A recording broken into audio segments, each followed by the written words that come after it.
Friends, आपका अपने channel please class में स्वागत है। आज के लेक्चर में आप प्रश्नावली 7.1 के क्वेश्चन नंबर 4 को देखेंगे, किस प्रकार से हम इनको हल कर सकते हैं। डियर फ्रेंड्स, प्रश्नावली 7.1 की क्वेश्चन नंबर 4 में क्या है, कह रहा है जांच कीजिए कि क्या बिंदु 5, -2, 6, 4 और 7, -2 एक समद्विबाहु त्रिभुज के शीर्ष है। ये बताना कि एक समद्विबाहु त्रिभुज के शीर्ष है या नहीं है। तो समद्विबाहु किसे कहते हैं? ऐसा त्रिभुज जिसकी दो भुजाएं बराबर हो, ऐसा त्रिभुज जिसकी दो भुजाएं बराबर हो उसे कहते हैं समद्विबाहु त्रिभुज। क्या कहते हैं? समद्विबाहु त्रिभुज। आप ध्यान दीजिएगा, मैं एक रफली फिगर बना रहा हूं। मान लीजिए मैंने ऐसे बना दिया, इस प्रकार से एक और इस तरह से, ठीक है। मैंने एक समद्विबाहु त्रिभुज सपोज डेट बना दिया, ये वाला भुजा और ये वाला भुजा बराबर है, रफली कार्य कर रहा हूं।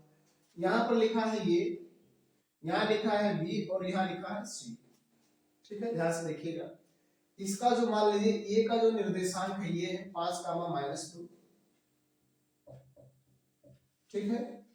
और जो बी है इसका निर्देशांक है 6, 4 और जो सी है इसका निर्देशांक है 7, -2। ये मैंने एक रफली फिगर बनाया। अब ये समद्विबाहु त्रिभुज मैं कह रहा हूं है, लेकिन इसको हमें सिद्ध करना है, यानी बताना, जांच करना कि ये वास्तव में है या नहीं है। तो हमें कैसे बताना होगा?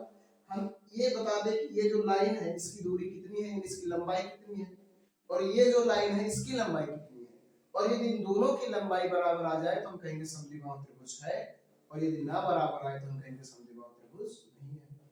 लेकिन इस फिगर में मैंने ये बता दिया कि ये वाला लाइन है, लेकिन इस वैल्यू से ये क्लियर नहीं है कि कौन सा लाइन बराबर होगा, ये वाला लाइन दोनों बराबर होगा कि ये बराबर होगा कि ये बराबर होगा। इसलिए हम इसको ऐसे छोड़ेंगे और इसी पे हल करेंगे, ठीक है। तो यहाँ सबसे पहले आपको हल डालना है, और हल डालने के बाद यहाँ लिख लेना है माना त्रिभुज ए बी सी के शीर्ष, माना त्रिभुज ए बी सी के शीर्ष ये, जिसका निर्देशांक है 5, -2, बी जिसके निर्देशांक है 6, 4, ऐसा माना जा रहा है, ठीक है। और सी जो है 7, -2 है, ठीक है। तब देखिएगा ऐसा मान लिया गया कि माना त्रिभुज ए बी सी के शीर्ष ए का निर्देशांक 5, -2, बी का 6, 4 और सी के -7, 2 है। तब क्या कर सकते हैं? तो यदि ये त्रिभुज है तो हम इनके बीच की दूरी निकाला जाए, यानी ए बी निकाला जाए, ठीक है। ए बी यानी दो बिंदुओं की बीच की दूरी ए बी, ए एक अलग बिंदु है, बी एक अलग बिंदु है, और दो बिंदुओं के बीच की दूरी ज्ञात करने के लिए हम क्या लगाते हैं? फॉर्मूला। तो यहाँ हम निकालेंगे ए बी, ठीक है, ए बी। तो दो बिंदुओं के बीच की दूरी निकाला जाए ए बी, तो कौन सा फार्मूला लगाएंगे? फार्मूला आपको याद होगा, क्या होता है फार्मूला? फार्मूला आपका होता है x2 - x1 का whole square plus y2 - y1 का होल स्क्वायर, ये फार्मूला होता है, ठीक है। इसी फार्मूले को रखेंगे। यदि आप इसको चाहें तो x1 - x2 का होल स्क्वायर लिख सकते हैं, y1 - y2 का होल स्क्वायर लिख सकते हैं, कोई दिक्कत नहीं, क्योंकि इसका वर्ग है, और जब वर्ग करेंगे तो चाहे प्लस वैल्यू आए या माइनस वैल्यू दोनों बराबर आएगा, ठीक।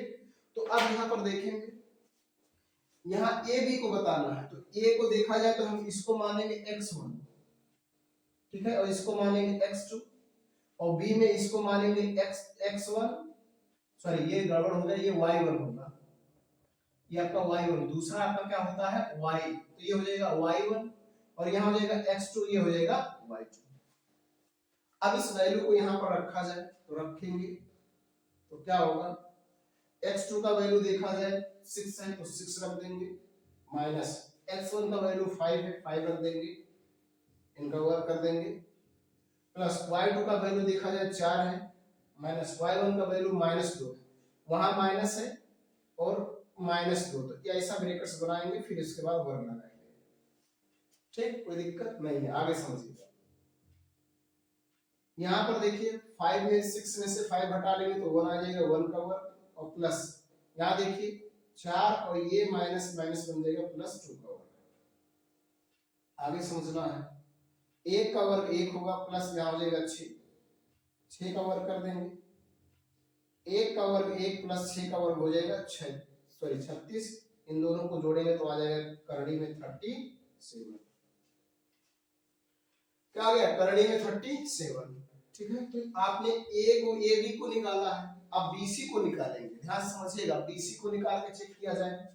ठीक है, तो जब इनको अलग अलग निकालेंगे तो इनका जो मान है ये पॉइंट बदलता रहेगा। ठीक, तो अब यहाँ पर हम निकालेंगे बीसी। क्या निकालेंगे? बीसी। यहाँ रख देंगे बीसी। ठीक है, अब बीसी को निकालने के लिए हम बार बार उस सूत्र को लिखने की कोई जरूरत नहीं, सीधे वैल्यू रखेंगे। देखिए बीसी देखा जाए, बीसी, तो बीसी को निकालेंगे तो ये वाला होगा x1 और ये वाला होगा y1 और ये वाला होगा x2, ये वाला होगा y2। ठीक है, इसी फॉर्मूले के आधार पर रखा जाए तो ये क्या है? x2 पहले है तो x2 7 है, उसमें देखिए 7 हो जाएगा। यहाँ देखिए 7 है, माइनस x1 6 है तो 6 रख देंगे और कर देंगे, प्लस y2 रखा जाए तो y2 -2 है तो -2 रख देंगे और y1 -4 है, सॉरी 4 है तो 4 रख देंगे। कोई दिक्कत नहीं है। चलिए आगे देखते हैं। इनको सरल किया जाए तो 7 में से 6 घटाएंगे तो 1 आ जाएगा, 1 का वर्ग और प्लस इन दोनों को जोड़ लेंगे -6 का वर्ग हो जाएगा। आगे समझिएगा, 1 का वर्ग 1 होता है और 6 का -6 का वर्ग 36 होगा और बराबर हम इनको लिख देंगे करड़ी में 37। ठीक है, अब आपको यहाँ देखना, आपने AB को निकाला था तो कितना आया था? 37। आपने BC को निकाला तो कितना आ गया? करड़ी में 37। यानी दोनों वैल्यू बराबर है, तो अब आपको और निकालने की कोई जरूरत नहीं है।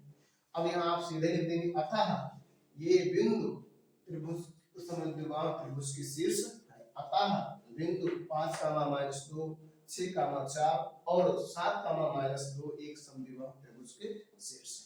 ठीक है, तो इस तरह से आप इनको आसानी से हल कर सकते हैं।